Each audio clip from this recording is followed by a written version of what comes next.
The 2022 Honda Civic key fob uses a CR2032 coin cell battery. You'll need a flathead screwdriver or key fob tool. Locate the small notch on the edge of the fob. Insert a flathead screwdriver into the notch and gently twist to separate the two halves. Be careful not to damage the internal clips or circuit board. Once open, remove the old battery, noting which side is up. Insert the new CR2032 battery with the correct polarity. Snap the case back together, ensuring it's fully closed. Test the fob to confirm it's working. If it doesn't work immediately, reprogram it via the vehicle's ignition by turning the key to the on-off position 3 times. Always use a new, high-quality CR2032 battery for reliable performance.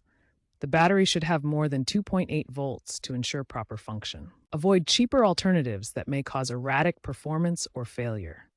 Stick to reputable brands for consistency. When opening the key fob, work in a dry environment to prevent static discharge that could damage the electronics.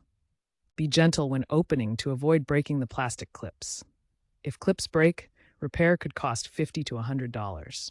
Dispose of the old battery properly by recycling it at an electronics store to protect the environment. If the key fob still doesn't work after replacement, consult a Honda dealership.